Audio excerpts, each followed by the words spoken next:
Stock market online గేమ్లో భారీ లాభాలంటూ మోసాలకు పాల్పడుతున్న వ్యక్తిని హైదరాబాద్ సైబర్ క్రైమ్ పోలీసులు అరెస్ట్ చేశారు.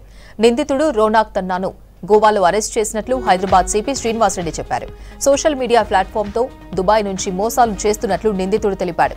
భారీగా లాభాలంటూ నమ్మించి కేటుగాళ్లు హైదరాబాద్కు చెందిన ఓ యువతిని 3 కోట్లకు పైగా మోసం చేసినట్లు సిపి చెప్పారు. ఇప్పటికే నిందితుల అకౌంట్స్ క్లోజ్ చేశామన్న సిపి సహకరించిన మరో 2కి నోటీసులు ఇచ్చామన్నారు.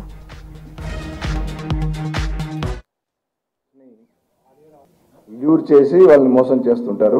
విక్టిమ్ ఇచ్చిన ఈ కేసులో 70 lakhs తను ట్రాన్స్ఫర్ చేసిన తర్వాత మొదట కొన్ని పర్యాయాలు తనకు ఇన్వెస్ట్మెంట్ మీద మంచి రేట్ ఆఫ్ రిటర్న్ ఇస్తూ డబ్బులు వచ్చాయని, తర్వాత చివరకు అట్లాగే ఇంకా ఇన్వెస్ట్ చేస్తూ పొమ్మని చెప్పి నన్ను ఎంకరేజ్ చేశారు.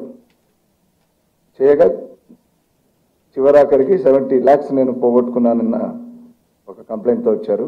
ఈ క్రైమ్ అనేది ఒక Hitesh Goyal 36 years resident of Haryana.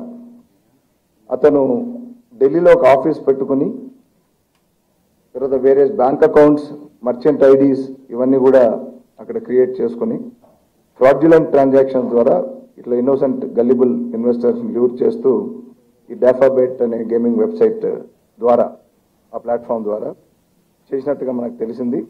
అయితే ఇతన్ని మనం అక్కడ అరెస్ట్ చేసి ఢిల్లీ కోర్టులో ప్రొడ్యూస్ చేయడం జరిగింది. కండిషనల్ బెయిల్ ఇచ్చారు అక్కడే. ఇతని అకంప్లిస్ ఒక ఆయన సంజీవ్, ఆయన దుబాయ్లో హాంకాంగ్లో ఉంటుంటాడు, తిరుగుతుంటాడు అటు ఇటు.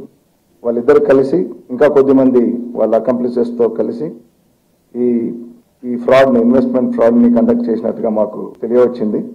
ఇందులో భాగంగా మేము సెర్చ్ అండ్ సీజర్స్ చేసినప్పుడు మాకు నెట్ క్యాష్ ఈరోజు మీ ముందు ఉన్నది 1,40 lakhs rupees of net cash వాళ్ళ ఆఫీసులో దొరికినాయి.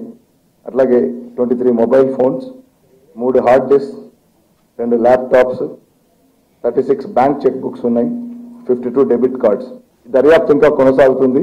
ఇంకేమైనా ఫర్దర్గా వీళ్ళ అడ్డారు ఎక్కడన్నా ఉంటే అక్కడ కూడా లోకల్ పోలీస్ వారి సాయంతో పూర్తిగా వాటిని అడ్డాలని కూడా గుర్తించి ఈ గ్యాంగ్ యొక్క యాక్టివిటీస్ ఆటలు కట్టించాలని మేము ప్రయత్నం చేస్తాం.